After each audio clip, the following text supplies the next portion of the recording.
போதைப் பொருள் கடத்தல் விவகாரம் தொடர்பாக தற்போது மேலும் ஒருவர் கைது செய்யப்பட்டிருக்கிறார். மேலும் விவரங்களை எமது செய்தியாளர் சாலமன் வழங்க கேட்கலாம். சாலமன், கைது செய்யப்பட்டிருக்கக்கூடிய நபர் யார், அவருடைய பின்னணி என்ன, முழு விவரங்களை பதிவு பண்ணுங்க. போதைப் பொருள் கடத்தல் விவகாரம் தொடர்பாக தற்போது மேலும் ஒருவர் கைது செய்யப்பட்டிருக்கிறார். கூடுதல் விவரங்களை எமது செய்தியாளர் சாலமன் வழங்க கேட்கலாம். சாலமன், முழு விவரங்களை பதிவு பண்ணுங்க. போதைப் பொருள் கடத்தல் விவகாரத்துல தொடர்ச்சியாக சென்னை காவல்துறையினர் பல்வேறு நடவடிக்கைகளை மேற்கொண்டு வருகிறார். இதற்கென்று பிரத்யேகமாக உருவாக்கப்பட்ட அந்த போதைப் பொருள் நுண்ணறிவு பிரிவு தடுப்பு பிரிவு போலீசார் தொடர்ச்சியாக சூளைமேடு பகுதியை சேர்ந்த பலர் கைது செய்யப்பட்டிருக்கிறார்கள். குறிப்பாக இந்த வழக்குல மட்டும் 2.11 கிராம் இந்த கொக்கைன் என்ற போதைப் பொருளை அடிப்படையாக வைத்துத்தான் அடுத்தடுத்து இது வேரோடு ஒழிப்பதற்காக இந்த கைது நடவடிக்கைகள் மேற்கொண்டு வருகிறார். இந்த வழக்குல இதுவரை 27 நபர்கள் கைது செய்யப்பட்டுள்ள நிலையில இந்த வழக்குல முக்கிய நபர்களாக பார்க்கப்படக்கூடிய இந்த பிரதீப் குமார் என்பவர் கைது செய்யப்பட்டார்.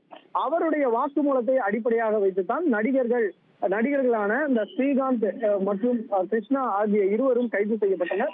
இந்த வழக்குல முக்கிய நபராக பார்க்கப்படக்கூடிய அந்த நபரை போலீசார் மேத்யூ என்ற நபரை தீவிரமாக தேடி வந்த நிலையில தற்போது போதைப் பொருள் நுண்ணறிவு பிரிவு போலீசார் அந்த மேத்யூவை கைது செய்திருக்கிறார்கள்.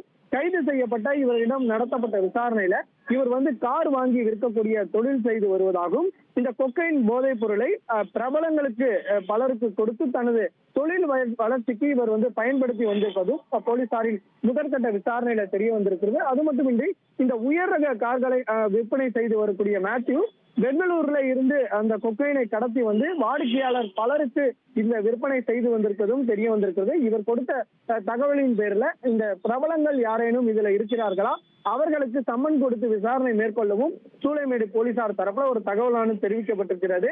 இவரை கைது செய்யப்பட்டு இவர் நீதிமன்றத்தில் ஆஜர்படுத்தப்பட்டு சிறையில் அடைக்கப்பட்டிருக்கிறார். மேலும் இவருக்கு தொடர்புடைய மற்ற நபர்களையும் போலீசார் தீவிரமாக தேடி வருவதாக தகவல் தெரிவித்துள்ளனர். விவரங்களுக்கு நன்றி சாலமன். இனி செல்லும் இடமெல்லாம் செய்தி.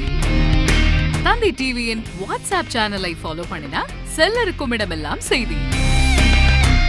இதோ QR கோட் இப்பவே ஸ்கேன் பண்ணுங்க, ஃபாலோ பண்ணுங்க.